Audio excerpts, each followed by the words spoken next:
Good morning students. Today we'll do the question number 7 or exercise 8.3. Okay ये आपको मैंने ये कंपाउंड इंटरेस्ट निकालना सिखाया हुआ है, अमाउंट निकालना सिखाया हुआ है, सिंपल इंटरेस्ट के बारे में सब बताया हुआ है आपको. ओके अब ये क्वेश्चन देखते हैं. इसमें दो पार्ट है. पहले तो पूछा गया मारिया इन्वेस्टेड ₹8,000. मारिया ने ₹8,000 इन्वेस्ट किए गए इन अ बिजनेस. ठीक है.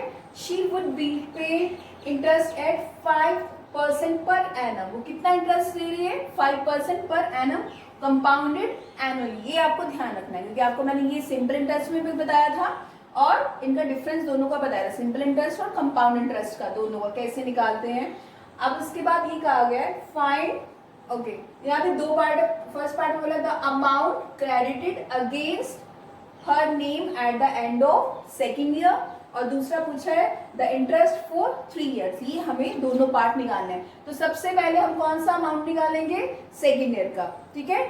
मारिया इन्वेस्टेड ₹8,000 इन बिजनेस और तो इसका जो 8,000 है ये क्या हुआ? उसका प्रिंसिपल हुआ. ओके तो यहाँ पे लिखेंगे सॉल्यूशन. इसका फर्स्ट पार्ट करते हैं. So principal is equals to 8,000 rupees. Okay तो उसका प्रिंसिपल हो गया. She would be paid interest at 5%. कितना इंटरेस्ट ले रही है वो? 5%. तो रेट कितना हुआ आपका? 5% पर एनम मतलब yearly. Compounded annually. Find the amount credited against her name. कितना उसको देना पड़ेगा? At the end of 2 years मतलब 2 साल के बाद. तो टाइम आपको पता चल गया. टाइम कितना हो गया आपका? 2 years. चलिए तो हम अमाउंट का फॉर्मूला लगाते हैं. तो अमाउंट का फॉर्मूला क्या होता है आपका? That is principal 1 plus rate upon 100 की पावर n है. p मतलब जो ओरिजिनल प्रिंसिपल है. It means that 8,000. r is rate and n is number of years. तो इसको सॉल्व करते हैं. ये कितना हुआ? 8,000 और 1 प्लस रेट है आपका 5 और ये कितना आएगा? 5/100 और यहाँ पे जो वैल्यू है n की वैल्यू है वो कितना आ जाएगा? 2 आ जाएगा यहाँ पे. ओके इसको बस सॉल्व करें. ये कितना आया आपका? 8,000 और अगर इसको सॉल्व करें 100 एलसीएम आया यहाँ पे 100 प्लस 5 की होल स्क्वायर आ गया यहाँ पे. यहाँ पे कितना हुआ? 8,000 और ये कितना हुआ आपका? 105 अपॉन 100 इंटू 105 अपॉन 100. ठीक है. कैलकुलेशन करेंगे हम इसकी. तो ये कितना हुआ? 2 जीरो से ये 2 जीरो कैंसिल हो गई और इसके बाद ये 1 जीरो के साथ इसकी 1 जीरो कैंसिल हो गई. ओके अब क्या करना है? 105 और 105 को मल्टीप्लाई करना है फिर 8 से मल्टीप्लाई करना है. तो यहाँ कितना आया? 105 into 105. 5 5 that is 25 then 5 0 0 0 and then 5 0 1. तो ये कितना है? 5 to 10 और यहाँ पे 1. अब उसको किससे मल्टीप्लाई करना है? आपको 8 से मल्टीप्लाई करना है. तो 8 से मल्टीप्लाई करेंगे. 8 5 40 ये 20 आएगा और यहाँ पे 8 एंड देन यहाँ पे भी कितना आएगा? 8. तो कितना हो गया उसका? 88,200 रुपीज. ओके तो यहाँ पे कितना आया? 88,200 और नीचे डिनोमिनेटर में भी कितना आपका? 10 है. 1 जीरो से 1 जीरो कैंसिल कर दीजिए और ये कितना आया? यहाँ पे देन 8820. ठीक है 8,820 रुपीज. ये तो आपको कितने साल का है? इसका 2 years के बाद इतना पे करना पड़ेगा. ठीक है अमाउंट. अब उसके बाद ये पूछा गया है कि द इंटरेस्ट फॉर 3 years. आपको किसका निकालना है? 3 years का इंटरेस्ट निकालना है. तो वो करने के लिए आपको सबसे पहले यहाँ पे ये तो आपका 2 years का था तो अब प्रिंसिपल तो वही रहेगा. दैट इज प्रिंसिपल इज 8,000 और रेट कितना है? सिर्फ 5% है. और अब टाइमिंग कितना हो गया?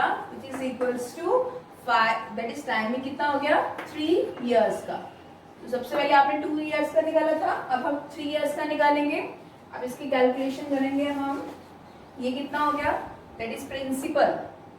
ओके तो amount is equals to principal 1 plus rate upon 100 की पावर यहाँ पे कितनी आ जाएगी आपकी? n आ जाएगी. Okay so what is the principal here? Principal तो 8000 है और यहाँ पे 1 प्लस रेट 5 है, 5/100 और इसकी पावर कितनी आएगी 3 आ जाएगी। अब इसको सॉल्व करते हैं। 8000 और यहाँ पे कितना है, इसको आपने उससे पहले भी सॉल्व किया था, ये कितना हुआ 100, दिस इज 100 प्लस 5 की पावर कितनी हुई, that is 3। Okay, so this is 8000 और यहाँ पे 105 अपॉन 100 और यहाँ पे कितना हुआ 105 अपॉन 100 और यहाँ पे भी कितना हुआ 105 अपॉन 100 हो गया। ओके, अब ये 2 0 से 2 0 कैंसिल कर दीजिए, 1 0 से ये इसकी जो 1 0 है वो कैंसिल कर दो। अगर आपको इसको लोएस्ट फॉर्म में चेंज करना तो कर लीजिए। अब इसके बाद कितना हुआ 2 4 ज़ा 8 देन 2 5 ज़ा 10 हो गया यहाँ पे। ओके, देन यहाँ पे 5 1 ज़ा 5, 5 2 ज़ा 10 और यहाँ पे 5 1 ज़ा 5, यहाँ पे 21 हो गया। अब यहाँ पे अब ये और ये भी आपस में कैंसिल हो सकते हैं, तो ये ऐसे कर दीजिए 2 2 ज़ा 4 एंड देन 2 5 ज़ा 10 और यहाँ पे 0 और उसके बाद सिर्फ फिर से 2 1 ज़ा 2, 2 2 ज़ा 4 एंड 2 5 ज़ा 10। ठीक है, अब यहाँ पे अगर आप किसी इसको और इसको इन दोनों को भी कैंसिल कर सकते हो। अब यहाँ पे 5 5 ज़ा 25 और 5 2 ज़ा 10 एंड 5 1 ज़ा 5। अब इसको भी कर सकते हैं, दैट इज 5 1 ज़ा 5, 5 2 ज़ा 10 एंड 5 1 ज़ा 5। ठीक है, तो एक बार कैलकुलेशन जो है वो अच्छी तरह आप देख लेना। मैंने इसको लोएस्ट फॉर्म में चेंज करके करा है, अगर आपको इसको डायरेक्ट मल्टीप्लाई करके डिवाइड करना है तो आप वैसे भी कर सकते हैं। अब ये कितना है 21 21 और 21 आ गए। ठीक है, 21 इंटू 21 यानी 441, 441 को 21 से मल्टीप्लाई करते हैं।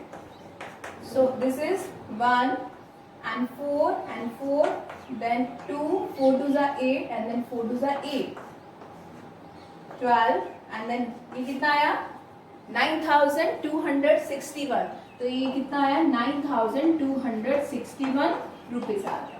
ओके, अब आपको बट निकालना क्या है इस क्वेश्चन में, द इंटरेस्ट फॉर 3 years और ये निकालने के लिए आपको ये करना पड़ेगा यहाँ पे कंपाउंड इंटरेस्ट। ठीक है, कंपाउंड इंटरेस्ट क्या, अमाउंट आफ्टर 3 years, जो जितना अमाउंट आया 3 years का माइनस कर दीजिए अमाउंट आफ्टर 2 years। ठीक है, कंपाउंड इंटरेस्ट निकालने के लिए द इंटरेस्ट फॉर 3 years। ठीक है, तो वो करने के लिए मैं क्या करूंगी, जितना अमाउंट था 3 years में से जितना अमाउंट था 2 years का माइनस कर देंगे तो आपका आ जाएगा 3 years का इंटरेस्ट कितना आया, दैट इज 9261 और अमाउंट कितना आया 2 years का, this is 8800, that is 8820। Okay, तो सब्ट्रैक्ट करिए 9261 में से 8820 माइनस कर दीजिए 1 देन 4 और यहाँ पे भी कितना आएगा 441 रुपीज। ठीक है, ये आपका आ जाएगा और ये जो एक्स्ट्रा है इसको माइनस कर देते हैं। ठीक है, तो ये क्वेश्चन जो है आपको ऐसे तरह इस हिसाब से करना है। अब नेक्स्ट क्वेश्चन देखिए, see the question number 9, find the amount which Ram will get on rupees 4096 rupees। कितना अमाउंट है जो राम को मिलेगा इतने रुपए पे if he give for 18 months, अगर वो 18 months के लिए डिपॉजिट करवाता है एट 12.1/2% इंटरेस्ट और उसको इतना इंटरेस्ट लगता है per annum. Okay, interest being compounded half yearly. Okay, और यहाँ पे कितना है कि जो इंटरेस्ट है वो कितना लगता है हाफ ईयरली। अब वो करने के लिए आपको मैंने एक फॉर्मूला भी करवाया था हाफ ईयरली का। ठीक है, अगर आपको वो याद है तो डायरेक्ट पुट करके निकाल दीजिए, अदरवाइज आपको पता ही है कैसे निकालना है। अब सबसे पहले हम क्या लिखेंगे, principal. So what is our principal, principal is equals to, क्योंकि इतना अमाउंट जो है find the amount which Ram will get on rupees this. ठीक है, इतने पे 4096, दिस इज योर प्रिंसिपल। अब रेट ऑफ इंटरेस्ट कितना हुआ 8, दैट इज 12.1/2%। रेट कितना हुआ 12.1/2%। अब अगर मैं क्वेश्चन पे चलूँ तो ये तो कंपाउंडेड हाफ ईयरली का है, तो मैंने क्या बताया था, अगर ऐसा क्वेश्चन आता है कि कंपाउंडेड हाफ ईयरली बोला जाता है तो जो रेट होता है वो क्या हो जाता है, हाफ हो जाएगा। सो इसको लिखिए 12 two 20, that is 24 plus 1 that is 25, 25/2 आएगा। और rate of interest half yearly के हिसाब से क्या हो जाएगा, आधा। तो इसका आधा करूंगी तो नीचे डिनोमिनेटर में तो 2 आएगा। अगर मैं बोल दूंगी 25 का आधा करिए तो आप क्या करेंगे, 25/2 करेंगे। अगर ऑलरेडी 25/2 है और इसका आधा करेंगे तो 25/4 हो जाएगा, 2 × 2 4। तो इसलिए बच्चे यहाँ पे कंफ्यूज हो जाते हैं कि यहाँ पे 2 कैसे आ गया, ठीक है, इसलिए बता रही हूँ।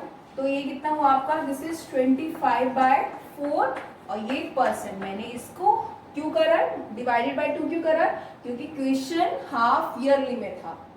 ओके, अगर ईयरली में होता तो नहीं करती, अगर हाफ ईयरली में था तो ऑब्वियसली मुझे इसको हाफ करना पड़ा। चलिए अब इसके बाद टाइम की बात आते हैं। टाइम कितना दिया, 18 मंथ्स के लिए। तो मैंने आपको ये बताया था कि जब भी हम क्वेश्चंस करते हैं तो हम क्या लेते हैं, मोस्टली ईयरली लेते हैं। ओके, तो 18 मंथ्स है तो आपको बताया था ना फॉर्मूला 2 और n, ठीक है, 2 तो आएगा ही, n कितना है, दैट इज 18 मंथ्स। तो 18 बाय दैट इज 18 मंथ्स है। तो अगर मंथ को मेरे को ईयर में चेंज करना है तो मैं क्या करूंगी, 18/12 हो जाएगा ना यहाँ पे, ठीक है ना। मंथ्स को अगर ईयरली में चेंज करना है तो डिवाइडेड बाय 12 हो जाएगा, क्योंकि एक साल में 12 महीने होते हैं। ओके, अब मैंने 18/12 लिख दिया तो इट मीन्स दैट ये किस में चेंज हो गया, ईयर्स में चेंज हो गया। अब सिंपल कैंसिल कर दी, 2 1 2, 2 6 12, 6 1 6, 6 3 18। तो कितना आया, 3 हाफ ईयर्स। ओके, तो ये कितना आया, 3 आया ना यहाँ पे, एक बार यहाँ पे 3 आया। तो अब मेरा किस में था, ये हाफ ईयर्स में, तो 3 हाफ ईयर्स आएंगे, ठीक है। तो यहाँ पे आपको ये लिखना पड़ेगा 3 हाफ ईयर्स। अब यहाँ पे आपके पास प्रिंसिपल भी है, रेट भी है, टाइम भी है, अब सिंपल फॉर्मूला भी है अमाउंट का। तो आप वैल्यू पुट करेंगे यहाँ पे। अमाउंट का फॉर्मूला क्या था आपका, which is equals to principal 1 plus rate upon 100 की पावर n, ठीक है। अब मैंने यहाँ पे डायरेक्ट फॉर्मूला नहीं लगाया, वो जो हाफ ईयरली का, मैंने क्या करा, मैंने तो यहाँ पे सोल्यूशन कर लिया ना, यहाँ पे सॉल्व कर लिया। अब मैं यहाँ पे सॉल्व कर लिया तो फिर मैं अमाउंट वाला सिंपल वाला फॉर्मूला यूज कर लूंगी जो हम यूजुअली चेंज करते थे। अदरवाइज नहीं, तो अदरवाइज कौन सा लगाती मैं, हाफ ईयरली का जो हमने बताया था, एक बार बता देती हूँ फिर से। अगर हाफ ईयरली था तो क्या था, प्रिंसिपल 1 प्लस रेट अपॉन 2 और ये 100 और यहाँ पे क्या था 2n, यही था ना फॉर्मूला। तो मैंने इसको ऑलरेडी इसको यहाँ पे चेंज कर लिया और यहाँ पे ये सिंपल वाला फॉर्मूला लगा के मैं वैल्यू पुट कर दूंगी यहाँ पे। तो प्रिंसिपल इज योर 4096 और 1 प्लस रेट कितना हुआ 25/4। So you can write here 25/4 और नीचे तो डिनोमिनेटर में 100 है ही है। और n कितना हुआ, n कितना, 3 हाफ ईयर्स हो गए ना यहाँ पे, तो यहाँ पे 3 लिखेंगे। और ये कितना हुआ 4096, इसको सॉल्व कर लेते हैं हम यहाँ पे। सो दिस इज 25 4 100, 25 4 तो ये कितना हुआ 5 4 20, हाँ दैट इज 100। तो इसको आप कैंसिल कर दो। क्वेश्चन को इजी बनाने के लिए हम इसको यहाँ पे लोएस्ट फॉर्म में चेंज कर सकते हैं। 25 1 25, 25 4 दिस इज 100। तो ये कितना है आपका 1 प्लस 1/4 4 16, यहाँ पे 16 आ जाएगा। यहाँ पे पावर तो आपकी 3 चल रही है यहाँ पे। ओके, सो दिस इज 4096 और यहाँ पे 16 और यहाँ पे 16 प्लस 1 की होल पावर कितनी हो गई 3 हो गई। तो ये कितना आया 4096 इंटू 17/16 इंटू 17/16 इंटू 17/16। अब मुझे ये जो कैलकुलेशन है ये सॉल्व करनी है, ठीक है। तो अब जब कैलकुलेशन है, जब आप इसकी पूरी कैलकुलेशन सॉल्व करोगे तो आपके पास आंसर आएगा 4913 रुपीज। ओके, क्या आएगा 4913 रुपीज। तो आपको ये ही निकालना था, इसलिए बोला find the amount which Ram will get और this if he gave it, ठीक है। अमाउंट निकालना था तो कितना अमाउंट आएगा 4913 रुपीज। अगर आपको इसको लोएस्ट फॉर्म में चेंज करके करना है आप वैसे भी कर सकते हो। अगर this multiply by this multiply by this और इसको मल्टीप्लाई करके डिवाइडेड बाय इनको सबको मल्टीप्लाई कर डिवाइड करना है तो आप वैसे भी कर सकते हो, वो आपके ऊपर डिपेंड करता है आपको कैसे करना है, ठीक है। तो इस वीडियो में हम इतने क्वेश्चंस करेंगे। और ये 8.3 के 2 और 3 क्वेश्चंस और रह गए, उसके बाद आपकी एक्सरसाइज कंप्लीट है। ठीक है, तो और कोई भी डाउट है तो आप इसे पूछ सकते हो। Thank you.